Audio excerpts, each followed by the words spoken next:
Michael's stomach rumbled, a familiar, hollow sound that often accompanied his days.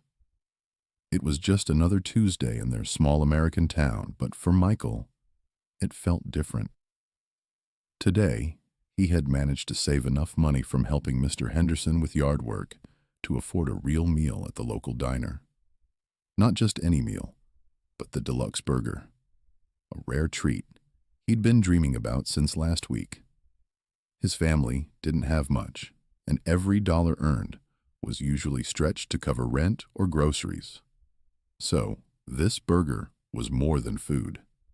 It was a reward, a moment of personal victory in a life that often felt like one long struggle. Despite the hardships, Michael held on to a strong sense of right and wrong, a quiet dignity his mother had instilled in him. He walked with his shoulders back, even when his shoes had holes and his clothes were hand-me-downs. The diner, Pete's Place, smelled of coffee and fried onions, a comforting aroma that always made his mouth water. He slid into a booth near the window, carefully placing his hard-earned dollars on the worn table. Mrs. Peterson, the owner, gave him a small, kind smile as she brought him a glass of water. She knew Michael and his family, knew how hard they worked. He ordered his burger, trying to sound casual, but inside, a little celebration was already brewing. While waiting, Michael's eyes drifted across the diner. That's when he noticed them, an elderly couple sitting a few booths away. The man had thin, white hair and wore a faded jacket. The woman, her face lined with age, clutched a worn purse. They looked tired, defeated. He watched as they spoke quietly with the waitress, their voices too low to hear. But their expressions told a story Michael knew well. The waitress shook her head gently. The old man sighed, running a hand over his face. The woman's shoulders slumped. Michael realized they were trying to order something, probably the cheapest thing on the menu, but couldn't afford it. They were short on money, just like his family often was. A knot tightened in Michael's gut. His burger was almost ready. He could smell the sizzling patty, the melting cheese. His stomach screamed for it. He hadn't had a meal like this in months. It was his money, his treat, earned through hours of sweat and aching muscles. But looking at the couple, he saw his own grandparents, saw the worry in their eyes, the quiet shame of not being able to afford a simple meal. The hunger in his own belly warred with a different kind of ache, one that settled deep in his chest. He closed his eyes for a second. The image of their faces burned into his mind. The burger would fill his stomach for a few hours. This act of kindness, though, might fill something else, something bigger. He opened his eyes, the decision made. It wasn't easy. Every fiber of his being, every rumbling cell, protested. But his mother's words echoed in his head. Always help those who need it, Michael. Even when you have little, you still have something to give. He caught Mrs. Peterson's eye as she walked past, heading towards the kitchen. He motioned her over, keeping his voice low. "Excuse me, Mrs. Peterson," he whispered, glancing at the elderly couple. "See that couple over there? The one trying to order?" She nodded, her expression softening with understanding. "I want to pay for their meal, whatever they want. And please," he added, pushing his crumpled dollars across the table, "don't tell them it was me. Just say it's on the house or from an anonymous donor." He didn't want to embarrass them, didn't want them to feel like charity. He just wanted them to eat. Mrs. Peterson looked at the money, then at Michael, a flicker of surprise and deep respect in her eyes. "Are you sure, honey?" she asked softly, knowing how much that money meant to him. "Yes, ma'am, I'm sure," he said, trying to sound firm. though his stomach gave another loud protest. Just make sure they get a good meal. She nodded, a warm smile spreading across her face. You're a good kid, Michael. She took the money and went to the kitchen, leaving Michael alone with his thoughts. Moments later, he saw the waitress approach the couple again. This time, her demeanor was different.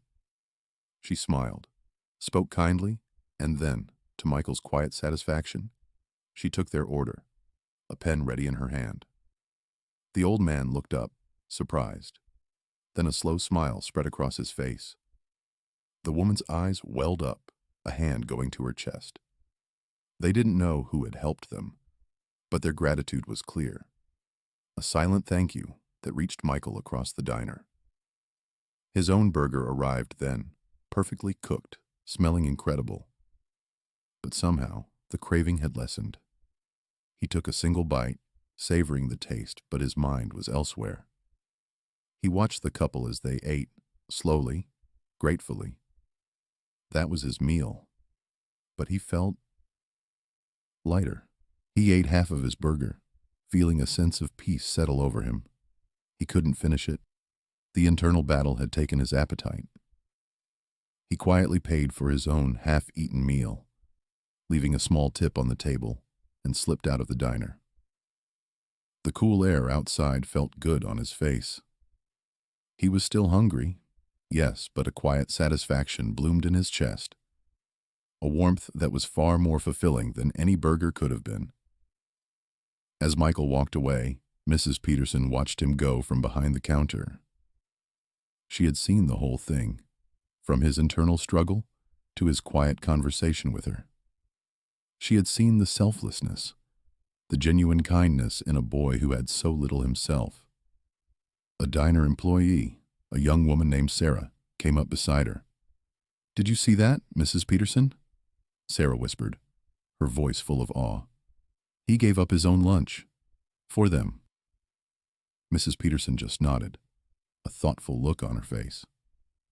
Michael's act was small, but its impact on those who witnessed it was anything but.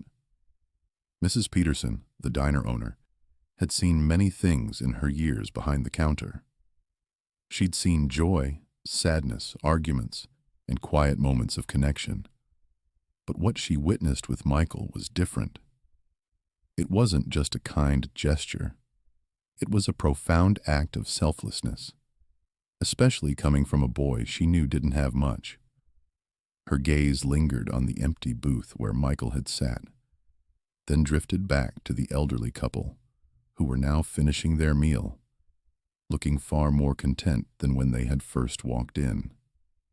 The old man, Mr. Abernathy, dabbed his mouth with a napkin, a small sigh of satisfaction escaping him. His wife, Martha, smiled across the table, her hand resting on his. "That was truly something, wasn't it, dear?"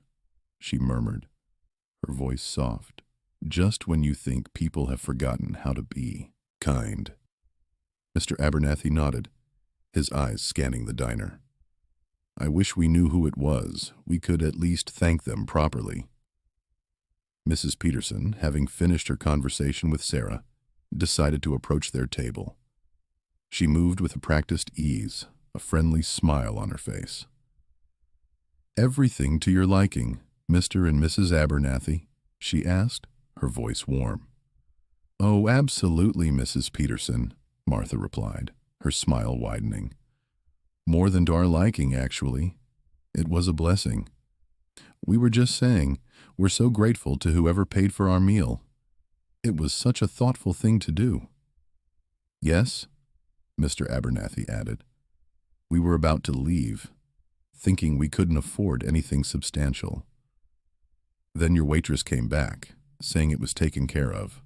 A true angel, whoever it was." Mrs. Peterson listened, her eyes twinkling. "An angel, indeed," she agreed. "Did you happen to see anyone leave around the time your meal arrived? A young boy, perhaps?" She tried to sound casual, but her curiosity was genuine. Martha thought for a moment, then shook her head. I don't think so. We were so surprised, just looking at each other mostly. Why? Do you know who it was? Mrs. Peterson hesitated.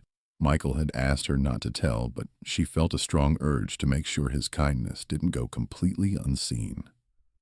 Well, she began, I have a pretty good idea. There was a young man here earlier. A regular. He's a good kid, always has been. She didn't reveal his name, respecting Michael's wish for anonymity to the couple, but she wanted them to know a young person was behind it.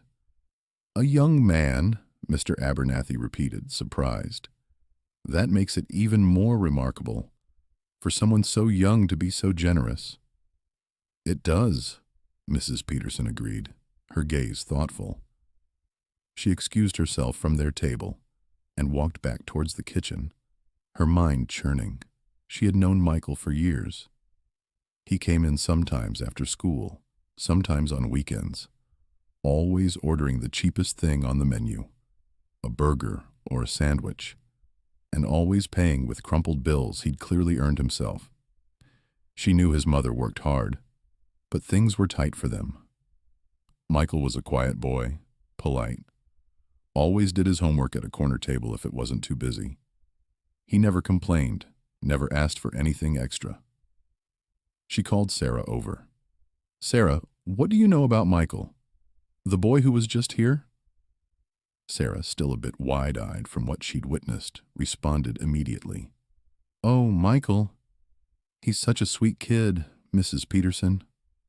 Always leaves a tip, even if it's just a few dimes. My sister goes to school with him. She says his family struggles a bit. His dad left a while back, and his mom works 2 jobs. Michael helps out a lot, does odd jobs for neighbors, cuts lawns. Mrs. Peterson nodded slowly, confirming what she had suspected. It made Michael's sacrifice even more poignant. He hadn't given from his abundance, he had given from his scarcity.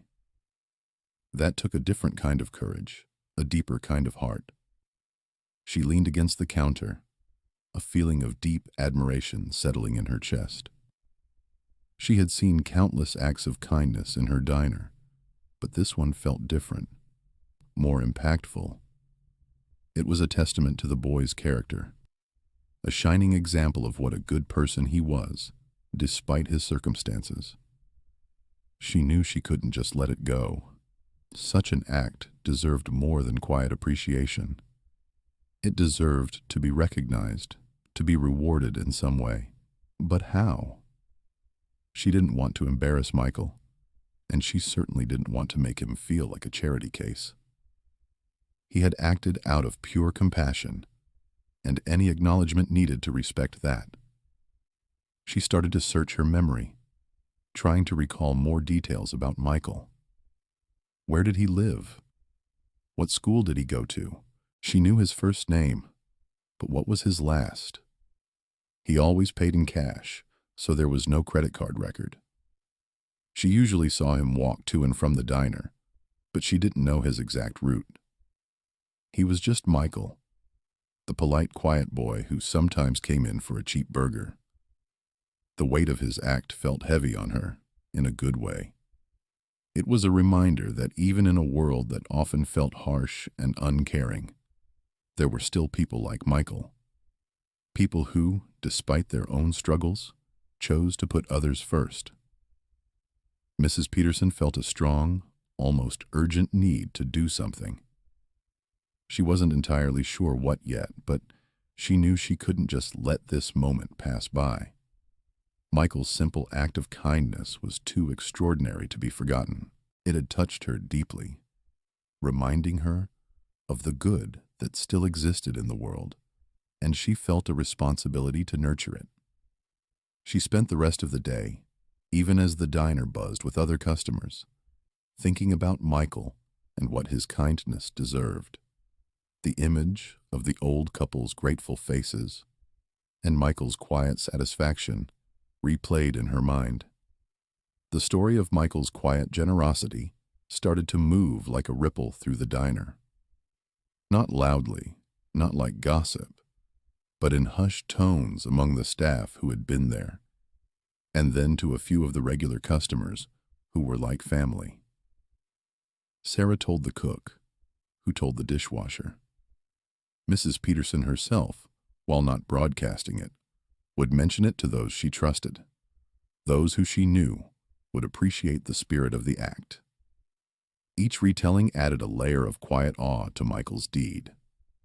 That evening, long after the last customer had left and the chairs were stacked, Mrs. Peterson was still at the counter, polishing it with slow, deliberate strokes.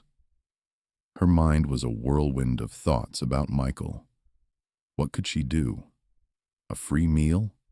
That felt too small, too transactional. A gift certificate? Still not quite right. She wanted something that truly acknowledged the depth of his character, something that could actually make a difference in his life, not just for a day, but for a longer time. She thought about his situation, the struggles Sarah had mentioned, the hard work Michael put in just to afford a burger. His act wasn't just kind.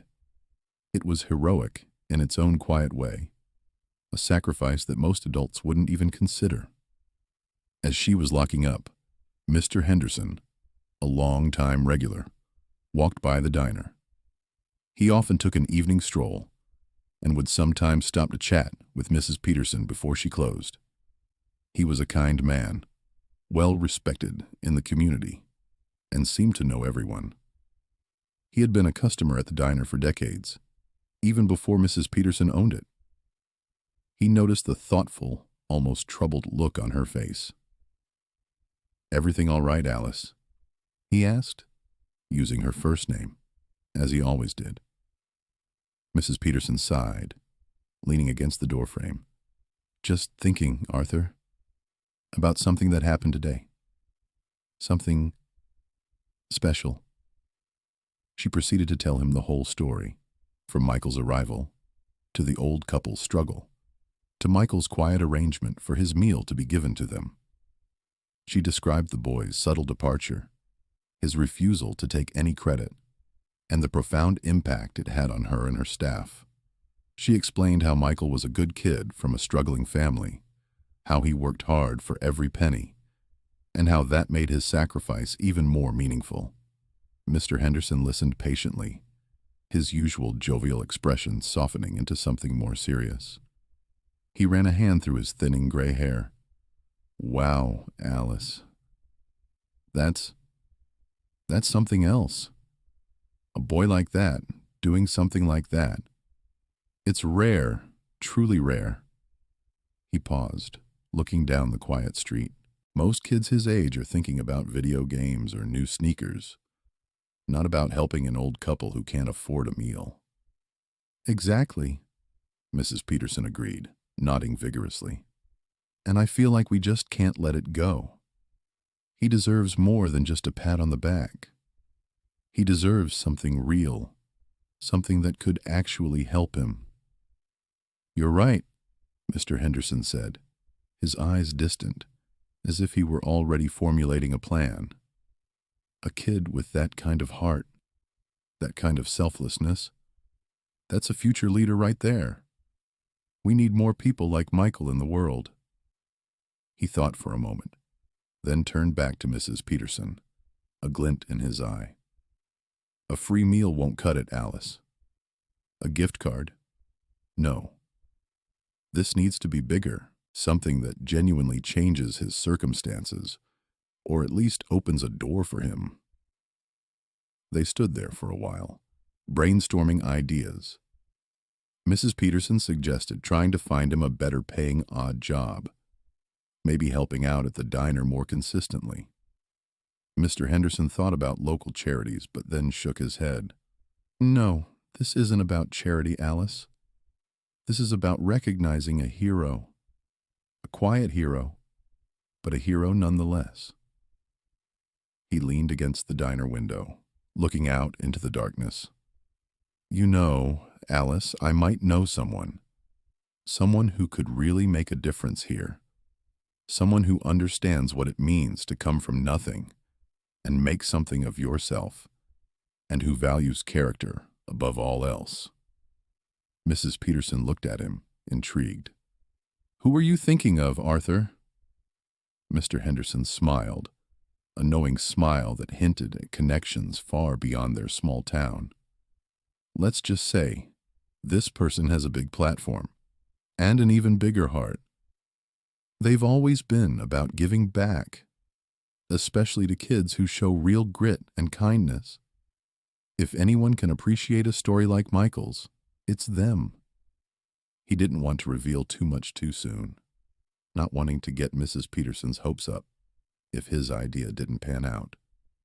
But he felt a surge of excitement. This wasn't just about helping a kid. It was about celebrating something truly good. It's a long shot, maybe, he continued, but it's worth a try. A story like this, a boy like Michael, it deserves to be heard by the right ears. Someone who can truly understand the weight of his sacrifice and do something meaningful about it. He then added, Leave it with me, Alice. I'll make a call or two in the morning. No promises, but I have a good feeling about this. Mrs. Peterson felt a spark of hope ignite within her. Mr. Henderson was not a man who made empty promises.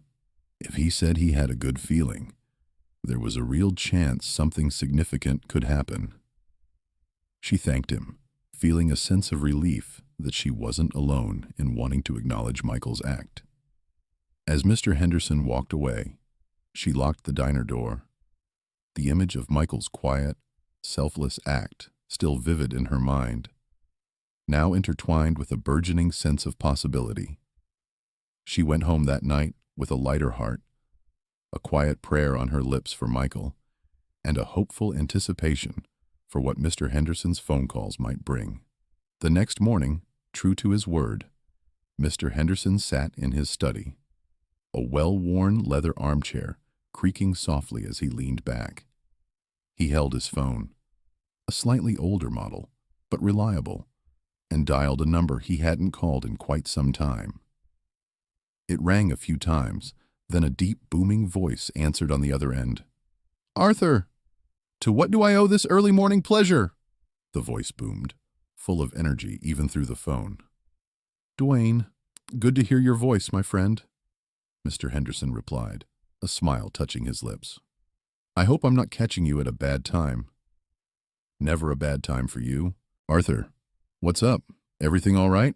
Dwayne asked, his tone shifting slightly, sensing a purpose behind the call. Everything's fine, Dwayne. More than fine, actually. I've got a story for you. A real one. And I thought of you immediately, Mr. Henderson began, settling into his explanation. He started from the beginning, painting a picture of the small diner, the quiet evening, and the elderly couple struggling with their bill.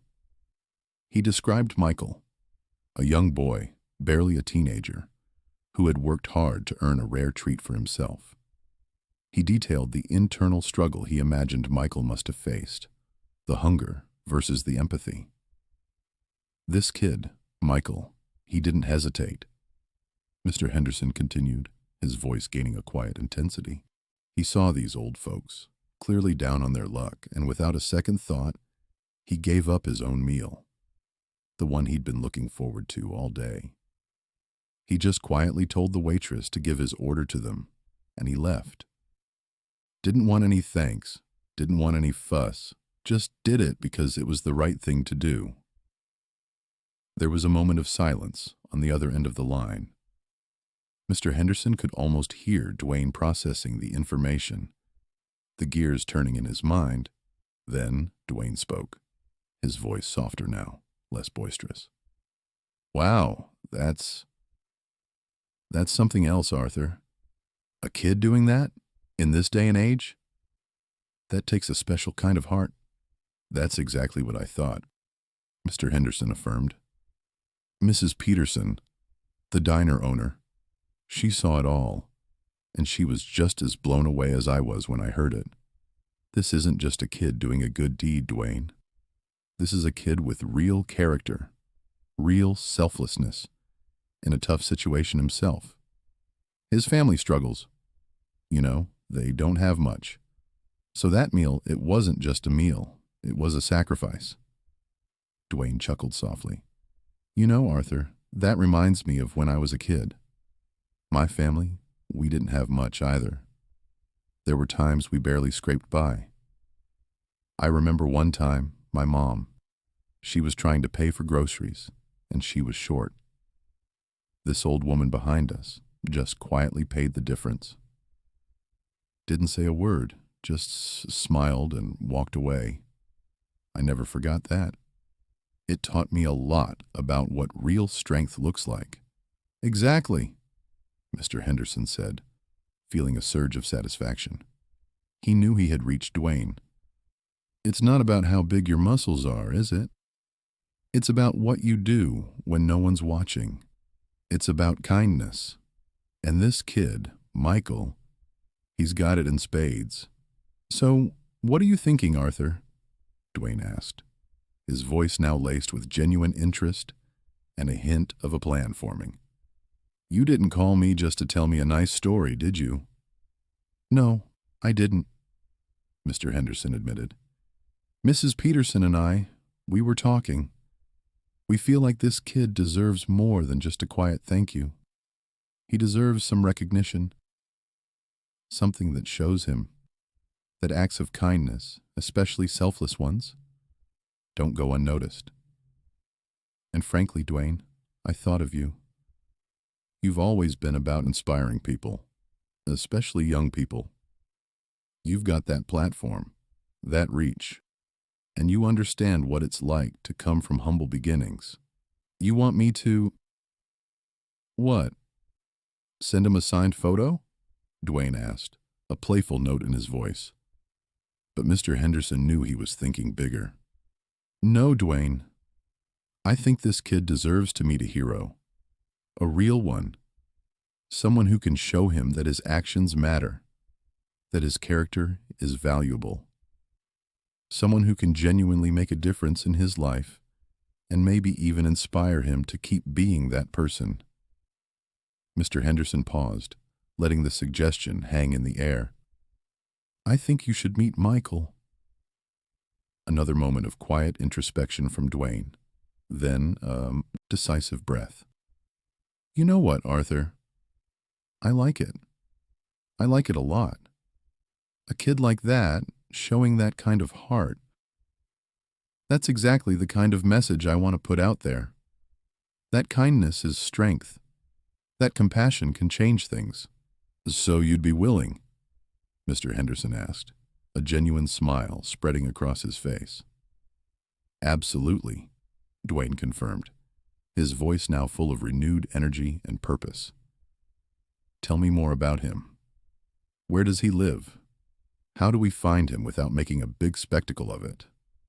I want this to be a genuine surprise, something that truly impacts him, not just a media circus. They spent the next few minutes hashing out the details. Mr. Henderson explained that Michael lived in a modest part of town, gave a general idea of the neighborhood, and stressed the need for discretion. Mrs. Peterson could help pinpoint the exact address and confirm when Michael would likely be home. Okay, so here's what we'll do, Dwayne outlined, his mind already racing with possibilities. I'll make some arrangements on my end. I'll be in the area in a couple of days anyway, for a charity event. We can make this work. I'll fly in a day early. You and Mrs. Peterson can help me coordinate the exact timing and location. We'll keep it quiet. Just a simple personal visit. No cameras, no fanfare, just me, talking to Michael, letting him know how much his act meant. Mr. Henderson felt a wave of relief and excitement. That sounds perfect, Dwayne. Absolutely perfect. He's not looking for attention, so a quiet approach is exactly right. I knew you'd get it. Of course I get it, Arthur, Dwayne said, his voice warm with sincerity. These are the stories that matter. These are the kids who deserve to be lifted up. A small act of kindness, a genuine heart. That's worth more than any championship belt. Dwayne's commitment was palpable. He didn't just agree to help. He embraced the idea with a passion that Mr. Henderson knew would make this surprise truly special for Michael. He could already picture the boy's face. This wasn't just a visit. It was the start of something much bigger for Michael. The next morning, Michael woke up to the familiar chill in his small bedroom. The sun was barely peeking through the worn curtains, casting weak, pale light across the room. He stretched, feeling the usual pang of hunger, a constant companion since his family's finances had tightened even further. There was no regret from yesterday, no second-guessing his decision at the diner. He knew he'd done the right thing. The old couple had looked so tired, so defeated. Giving them his meal had felt right, a small warmth in his chest that momentarily pushed away the gnawing emptiness in his stomach. His mother was already up, moving quietly in the kitchen. He could hear the faint clatter of pots and pans, the smell of weak coffee slowly filling the air. He knew breakfast would be simple, probably toast if they had bread or just water. Their financial struggles weren't new, but they had recently intensified. His father had lost his job a few months back, and while he was trying hard to find new work, nothing stable had come up. His mother worked long hours cleaning offices, but it wasn't enough to cover everything. Michael often felt the weight of it, the unspoken worries that hung in the air like a heavy curtain. He did what he could, running errands for neighbors, helping with yard work, saving every penny for school supplies, or to contribute to the family grocery fund. Yesterday's meal had been a rare treat, a reward for helping Mr. Henderson clean out his garage. He had been looking forward to that burger all week. He dressed quickly in his usual clothes, a faded t-shirt and jeans, and went to the kitchen. His younger sister Maya was already at the small table, drawing intently with a crayon on a scrap of paper. She looked up and smiled at him, a gap-toothed grin that always made Michael's heart feel a little lighter. He ruffled her hair and poured himself a glass of water. He was completely unaware of the whirlwind of activity his simple act of kindness had stirred up. He had no idea that a famous WWE superstar, a man known globally, was currently making his way into their quiet town, all because of him. Meanwhile, Dwayne "The Rock" Johnson was indeed making his entrance, albeit as discreetly as a man of his stature could. He arrived in a tinted SUV, a stark contrast to the usual sedans and pickup trucks that frequented this part of town. He had flown in early, just as he'd promised Mr. Henderson, determined to keep this surprise as personal and impactful as possible. His phone buzzed with a message from Mr. Henderson, confirming Michael's address and that the boy was likely home, probably doing chores or helping his mother. The anticipation was building, not just for Dwayne, but for Mr. Henderson and Mrs. Peterson as well. They had met up earlier, a nervous energy buzzing between them. Mrs. Peterson had given Mr. Henderson the exact address, along with a small, hand-drawn map. "He's such a good boy," she had reiterated, her eyes a little misty. "Always polite, always helps out. His family, they're good people, just having a tough time." Mr. Henderson had nodded, checking his watch every few minutes.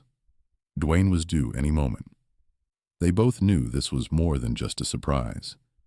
It was a moment that could genuinely change a young boy's life, and they were thrilled to be a part of it.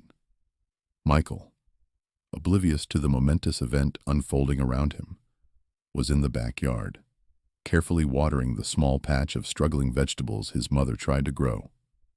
It was a meager harvest, but every tomato, every bell pepper, was a victory against their circumstances. He hummed a quiet tune, lost in the simple rhythm of the task. In the front of the house, A few neighbors were starting to notice the unusual vehicle. Mrs. Rodriguez from next door, usually busy hanging laundry, paused with a clothespin in her mouth, squinting at the black SUV. It looked expensive, out of place. Kids playing street hockey stopped their game, their eyes wide with curiosity. Whispers started. Guesses about who it could be, why such a fancy car was on their street. Then the SUV pulled up directly in front of Michael's house. The driver's side door opened, and out stepped a figure that was instantly recognizable, even to those who only saw him on television. Dwayne Johnson, in a simple t-shirt and jeans, but still looking every inch the superstar. He was followed by Mr. Henderson, who looked both excited and a little overwhelmed. Dwayne took a deep breath, a small smile playing on his lips. This was it. He walked with purpose towards the front door, Mr. Henderson a step behind him. He raised his hand and knocked. It wasn't a timid tap, but a firm, clear knock that echoed slightly in the quiet afternoon. Michael, still in the backyard, didn't hear it over the gentle gurgle of the hose. But inside, his mother paused her work, her head tilted, wondering who could be at the door. The firm knock on the door reverberated through the small house, cutting through the usual afternoon quiet. Michael's mother, Maria, was in the kitchen, humming softly as she folded laundry. Her head snapped up, a slight frown creasing her brow. They didn't get many unexpected visitors, and certainly not with such a confident, almost official-sounding knock. She glanced towards the front door, a flicker of apprehension in her eyes before she squared her shoulders and walked to answer it. Michael, still in the backyard, continued to water the vegetables, lost in his own world. The gentle hiss of the water from the hose and the distant chirping of birds were the only sounds he registered. He was thinking about how much he wanted one of those tomatoes to ripen quickly. Maybe his mom could make a simple salad. Maria reached the door, took a deep breath, and pulled it open. Her eyes widened, and a small gasp escaped her lips. Standing on her porch, filling the doorway with his imposing figure, was a man she recognized instantly from television. It was Dwayne "The Rock" Johnson. Beside him, looking a mix of nervous and thrilled, was Mr. Henderson, a regular from the diner she sometimes managed to visit. Maria's mind struggled to process what she was seeing. Her mouth opened, but no words came out. Dwayne offered a warm, genuine smile. "Good afternoon, ma'am," he said, his voice deep and friendly. "My name is Dwayne Johnson. I believe your son Michael lives here?" Maria blinked, still trying to make sense of the surreal scene. Yes, he does," she stammered, her voice barely a whisper. "But what? Why are you here?" Her eyes darted from Dwayne to Mr. Henderson, seeking an explanation. Just then, Michael, having finished watering the plants, walked around the side of the house. He spotted the black SUV first, then the small crowd of curious neighbors gathered at a respectful distance. He frowned, wondering what was going on. As he got closer, his eyes landed on the figures at his front door. His mother was standing there, looking utterly bewildered, and next to her was... No, it couldn't be. Michael rubbed his eyes, convinced he was seeing things, but the figure remained, tall and muscular, undeniably the man he had seen countless times on wrestling shows and in movies. "Mom, what's happening?" Michael asked, his voice hesitant, laced with a disbelief he couldn't hide. Dwayne turned, his smile broadening as he saw Michael. "Michael, it's great to finally meet you, son." Michael froze. His jaw dropped. He could feel his heart pounding in his chest. A WWE superstar, standing on his porch, saying his name. This had to be a dream. He looked at his mother, then back at Dwayne, then at Mr. Henderson, who gave him a small, encouraging nod. I don't understand, Michael managed to say, his voice a little shaky. He felt a blush creep up his neck. He was wearing his old, faded t-shirt and dirt-stained shorts. He probably looked a mess. Dwayne chuckled softly, sensing Michael's confusion and embarrassment. "Let me explain, Michael," he began, his voice taking on a more serious, yet still incredibly kind, tone. "Mr. Henderson here, and also a good friend of mine, Mrs. Peterson, from the local diner, told me a story. A story about a young man who showed incredible kindness and selflessness." He paused, his gaze fixed on Michael. "They told me about you, Michael. About what you did at the diner yesterday." Michael's eyes widened even further. The diner? His small act of giving up his meal for the old couple? He had thought no one really noticed, or if they did, they would just forget about it. He felt a wave of heat wash over him, a mixture of embarrassment and something else, something warm and unfamiliar. It was nothing, sir," Michael mumbled, looking down at his worn sneakers. He really didn't want attention for it. It had just felt like the right thing to do at the time. He hadn't expected any fuss, certainly not this kind of fuss. Dwayne stepped forward, gently placing a large hand on Michael's shoulder. "Nothing?" "Michael, that was far from nothing. In a world where people often look out only for themselves, you chose to put someone else's needs before your own. You sacrificed your own meal, your own hunger, to make sure an elderly couple who were struggling could eat with dignity. That, son, is what true strength looks like. That's real courage. That's compassion." Michael looked up, meeting Dwayne's eyes. The sincerity in the superstar's gaze was undeniable. He wasn't just saying words, he believed them. Michael felt a lump form in his throat.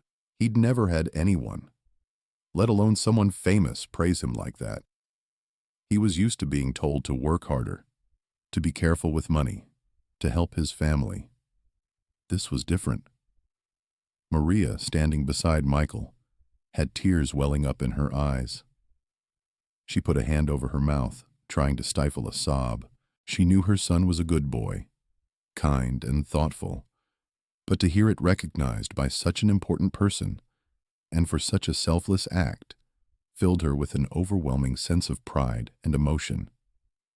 She looked at Michael, seeing him through new eyes, realizing the profound impact of his simple act of goodness. Her son, her quiet, hard-working boy, had done something truly extraordinary, and it had brought a WWE superstar to their doorstep. It was almost too much to take in. The genuine connection forming between Michael and Dwayne was palpable, a bridge built on a moment of pure, unassuming human kindness. The superstar, Dwayne, removed his hand from Michael's shoulder and took a small step back, a warm smile on his face. He looked at Maria, then back at Michael.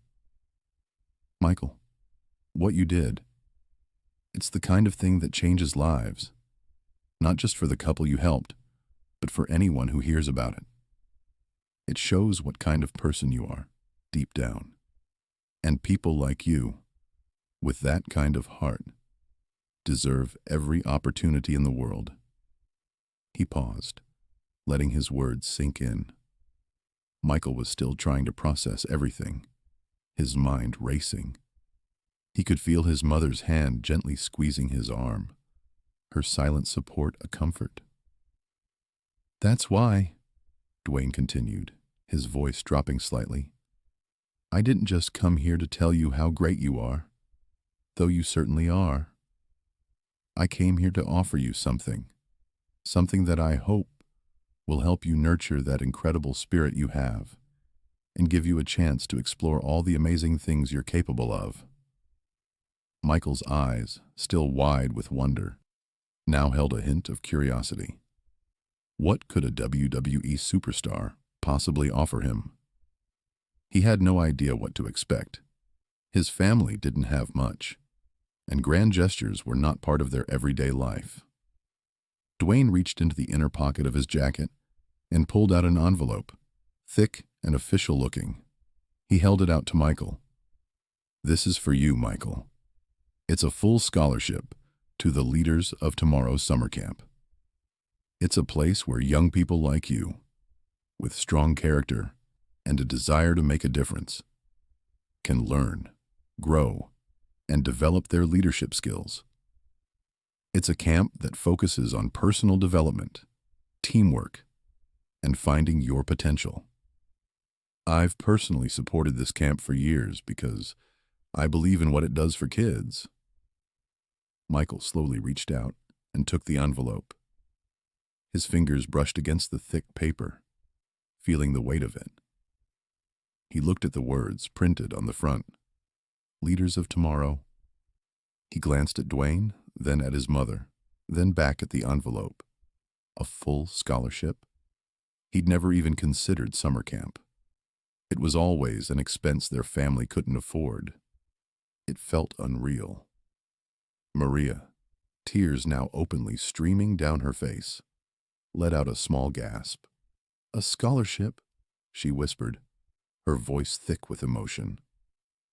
She knew how much Michael loved to learn, how he devoured books, and how he often dreamed of things beyond their small town. This was more than just a camp. It was an open door. Dwayne nodded. "Yes, a full scholarship. It covers everything: tuition, travel, supplies, everything you'll need. And that's not all." He looked around their modest living room, noting the worn furniture, the signs of a family making do with very little. He knew from Mr. Henderson and Mrs. Peterson that Michael's family had been through some tough times. "Mr. Henderson and Mrs. Peterson also told me a bit about your family, Michael," Dwayne said gently. "I understand things have been a little difficult lately. So as part of this, I'd also like to help with some of the immediate needs. We'll take care of those outstanding utility bills and ensure your younger siblings have all the school supplies they need for the upcoming year. No more worries about that, okay?" Michael felt a rush of emotions he couldn't name.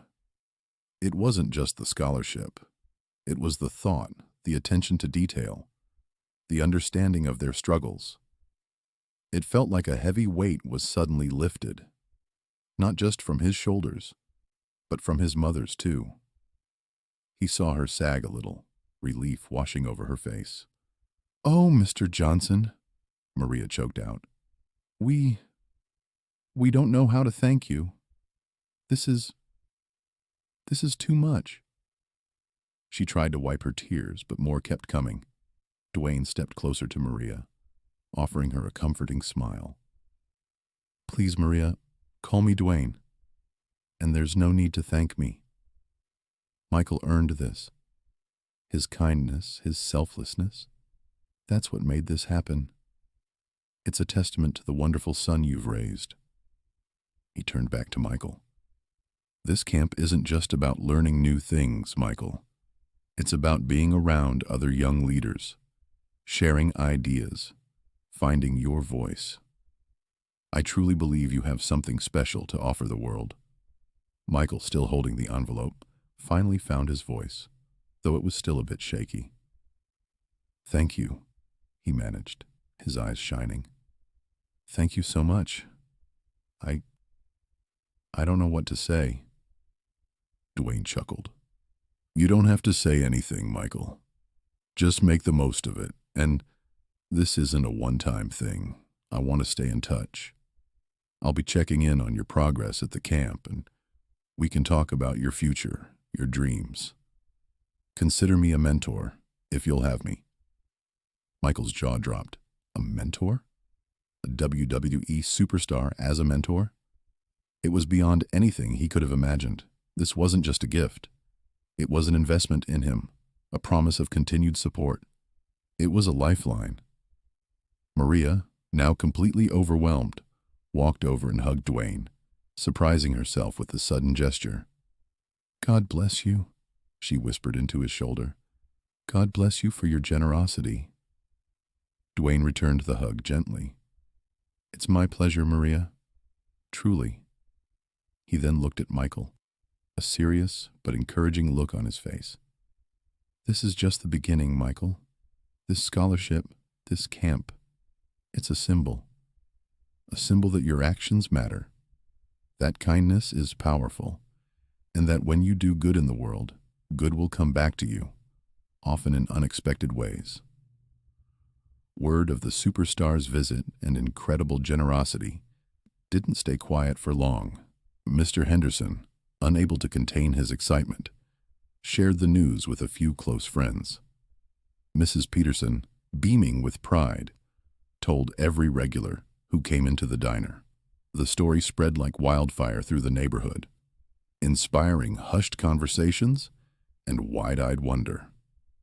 People talked about Michael's quiet act of kindness and how it had brought such an amazing blessing to his family.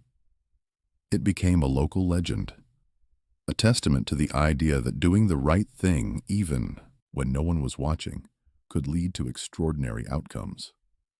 For Michael, it felt like a new path had suddenly opened up in front of him. The weight of worry, the constant hum of financial strain, began to recede. He looked at the envelope in his hand, then at the confident, kind face of Dwayne Johnson. A future, once a hazy, distant concept, now seemed filled with possibilities, fueled by this extraordinary act of kindness that had started with a simple, selfless choice at a diner. He knew his life would never be the same. Michael thrived at the summer camp. It was everything Dwayne had promised and more. Surrounded by other bright, motivated young people, he found himself pushing boundaries he didn't even know he had. The focus wasn't just on academics, though he excelled in the leadership workshops and problem-solving challenges. It was about building character, understanding teamwork, and finding his own unique voice. He learned public speaking, not just to deliver information, but to inspire. He participated in community projects, feeling a deep satisfaction in making a tangible difference in other people's lives, much like he had done for the old couple. The camp counselors, impressed by his quiet determination and natural empathy, often pointed to Michael as an example for others. He wasn't the loudest, but his actions spoke volumes. His connection with Dwayne wasn't a fleeting promise. True to his word, the WWE superstar stayed in regular contact. They exchanged emails, sometimes texts, and even had a few video calls. Dwayne offered advice on everything from managing his time to dealing with new social pressures. He encouraged Michael to read widely, to question everything, and most importantly, to never lose sight of the core values that had led him to sacrifice his meal that day. Dwayne wasn't just a celebrity. He was a genuine mentor, a friend who believed in Michael's potential, more than Michael sometimes believed in it himself. This mentorship became a cornerstone of Michael's growth, giving him a sounding board and a source of unwavering support as he navigated new challenges and opportunities. Inspired by his own experience, Michael actively sought out ways to pay it forward. When he returned home from camp, he didn't just go back to his old routine. He volunteered at the local community center, tutoring younger kids in math and reading. He organized a small food drive for families in need, remembering the pang of hunger and the struggle he had seen in the old couple's eyes. He spoke at his school assembly, not about the famous wrestler who visited him, but about the power of small acts of kindness and how they can create unexpected ripples. He wasn't seeking recognition. He was simply embodying the spirit of selflessness that had been rekindled and amplified by Dwayne's generosity. His actions, though smaller in scale than Dwayne's, had a significant impact on his local community, showing everyone that kindness was a choice anyone could make. Back at the diner, Mrs. Peterson and Mr. Henderson continued to share Michael's story. It became a beloved tale among the regulars, a comforting reminder that good still existed in the world. New customers, hearing the story, often felt a quiet urge to be a little kinder themselves. Sometimes a patron would discreetly pay for someone else's coffee, or leave an extra generous tip, a small echo of Michael's original act. The diner, once just a place for a meal, became a quiet hub of inspiration, a place where the legacy of one boy's kindness lived on. Eventually, the elderly couple, whose lives had been touched by Michael's sacrifice, learned the full story. Mrs. Peterson, seeing them one day, gently told them about the young boy who had given up his meal. She recounted Dwayne Johnson's visit and the scholarship. The couple, now understanding the full scope of Michael's generosity, were moved to tears. It reinforced their belief in humanity, proving that even in tough times, there was immense goodness to be found. They often spoke of Michael, not just as their benefactor, but as a symbol of hope. Dwayne Johnson, for his part, used Michael's story as a powerful example in his own philanthropic work. He shared it at charity events, in interviews, and even in motivational speeches. He spoke about how true strength wasn't just physical, but lay in compassion and the courage to act selflessly. Michael's story became a testament to the idea that heroes come in all shapes and sizes, and that a single act of kindness can ignite a chain reaction of positive change. He emphasized that the real reward of giving was not what you got back, but the profound impact you had on another's life. The ripple effect was undeniable. Michael's small act of kindness had snowballed into something far greater than anyone could have imagined. It had transformed his own life, but it had also touched his family, inspired his community, and even influenced a global superstar. It taught everyone involved that empathy wasn't a weakness, but a powerful force that could unlock unforeseen opportunities and build stronger connections between people. Michael looked toward a bright future. He continued his studies, excelling in high school and planning for college. He knew the path ahead wouldn't always be easy, but he faced it with a quiet confidence, grounded in the values of compassion and service. He carried the lessons from the camp, the wisdom from Dwayne, and the memory of that day in the diner with him. He was driven by a desire to make a positive impact on the world, to be a source of light and kindness, just as others had been for him. His journey was a living testament to the enduring message that true strength lies in kindness, and that even the smallest act of selflessness can lead to extraordinary outcomes, shaping not just one life, but many in ways that echo through time.